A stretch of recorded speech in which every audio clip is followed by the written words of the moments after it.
हाल ही में संसद में इतिहास का सबसे बड़ा निलंबन देखने को मिला, जब एक साथ 139 सांसदों का निलंबन लोकसभा और राज्यसभा से कर दिया गया। लेकिन एक सवाल जो हमेशा मन में उठता है वो ये कि ये क्या इतिहास का पहला निलंबन था या इससे पहले भी सांसदों के निलंबन हो चुके हैं। जी हां, आपको बता दें कि इससे पहले भी आज से लगभग 34 साल पहले सांसदों का इसी तरह निलंबन हो चुका है। आज हम आपको उसी घटना के बारे में जानकारी देने वाले हैं, लेकिन उससे पहले आप हमारी इस वीडियो को लाइक कर लीजिए, शेयर कर दीजिए, सब्सक्राइब कर दीजिए हमारे चैनल मौजू पत्रकार को, जिससे आपको और भी नोटिफिकेशन टाइम टू टाइम मिलती रहे। नमस्कार, स्वागत है आपका मौजू पत्रकार में। मैं हूं आपके साथ उद्देश्य मंगल। आपको बता दें कि संसद के शीतकालीन सत्र के दौरान विपक्षी सांसदों के निलंबन का सिलसिला जारी है। मंगलवार को एक बार फिर 49 लोकसभा सांसदों को शेष सत्र से निलंबित कर दिया गया। इस तरह इस सत्र में अब तक 141 सांसद निलंबित हो चुके हैं। इनमें 95 लोकसभा के और 46 राज्यसभा के सदस्य हैं। भारत के संसदीय इतिहास में ये अब तक की सबसे बड़ी कार्रवाई ही है। बीते 7 दशक में इस तरह की सबसे बड़ी कार्रवाई 1989 में हुई थी। हालांकि उस वक्त भी निलंबित किए गए सांसदों की कुल संख्या मौजूदा संख्या की आधी भी नहीं थी। तो आज हम आपको इस घटना के बारे में जानकारी देने वाले हैं। तो आपको बता दें कि मार्च 1989 की बात है। उस वक्त कांग्रेस की सरकार थी। राजीव गांधी देश के प्रधानमंत्री थे। अक्टूबर 1984 में प्रधानमंत्री इंदिरा गांधी की नृशंस हत्या के बाद चुनाव हुए तो कांग्रेस 414 सीटें जीतकर प्रचंड बहुमत के साथ सत्ता में आई। सरकार बनने के चंद वर्षों के बाद ही विवाद राजीव गांधी सरकार का पीछा करने लगा। दरअसल मार्च 1986 में भारत और स्वीडन के बीच बोफोर्स तोप सौदा हुआ था। हॉवित्जर तोप की सप्लाई के लिए हुआ यह सौदा घोटाले के आरोपों से घिर गया।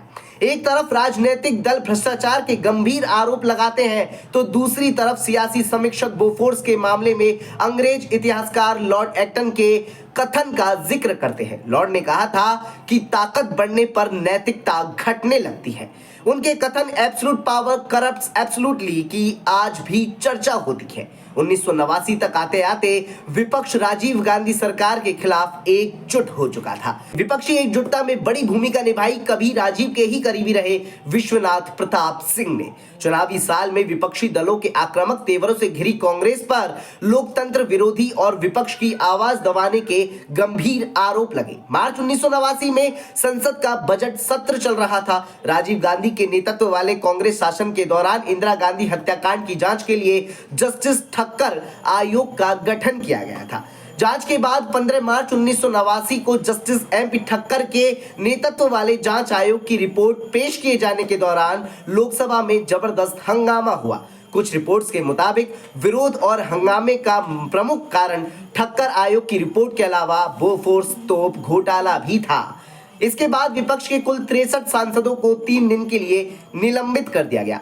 तत्कालीन संसदीय कार्य मंत्री एचकेएल भगत ने सांसदों के निलंबन का प्रस्ताव पेश किया। विपक्षी दल तेलुगु देशम पार्टी यानी टीडीपी, जनता पार्टी और मार्क्सवादी कम्युनिस्ट पार्टी यानी सीपीएम सहित अन्य दलों के कुल 63 सांसदों का निलंबन हुआ। हालांकि बाद में निलंबित सांसदों ने अशोभनीय आचरण के लिए उस समय के लोकसभा स्पीकर बलराम जाखड़ से माफी मांगी। इसके बाद लोकसभा अध्यक्ष ने एक दिन बाद ही सांसदों का निलंबन रद्द कर दिया।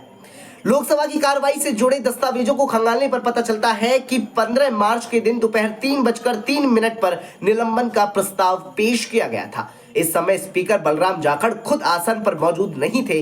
पूरी प्रक्रिया उपसभापति के पीठासीन रहते पूरी की गई थी। हंगामे और शोर शराबे के बीच अशोभनीय आचरण का प्रमाण भी मिलता है। निलंबन का प्रस्ताव पारित होने के बाद एचकेएल भगत ने शाम करीब 4:01 पर आरिफ मोहम्मद खान पर आरोप लगाया कि उन्होंने महिला मंत्री शीला दीक्षित से सदन के भीतर अभद्र बर्ताव किया। उनके हाथ से दस्तावेज छीने गए। पूरे सदन ने इस बर्ताव की निंदा भी की थी। इसके बाद सदन में सांसदों के निलंबन की कार्रवाई पूरी हुई। इस तरह उस समय 63 सांसदों का निलंबन किया गया। सांसदों के निलंबन के बाद पूरे समूचे विपक्ष के सांसदों ने संसद सदस्यता से इस्तीफा दे दिया था।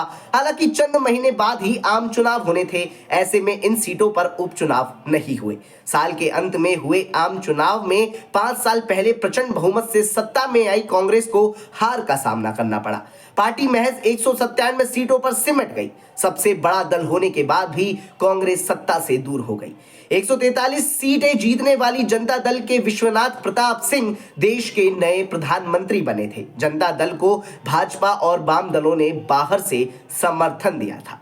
तो ये थी आज से करीब 34 साल पहले की कहानी, जिसमें आज की तरह ही सांसदों का निलंबन किया गया, लेकिन संख्या आज के समय की बहुत अधिक है। खैर, आपका उस घटना और इस घटना के बारे में क्या कहना है, अपना जवाब हमारे कमेंट बॉक्स में जरूर दीजिएगा। बने रहिए मोजो पत्रकार के साथ।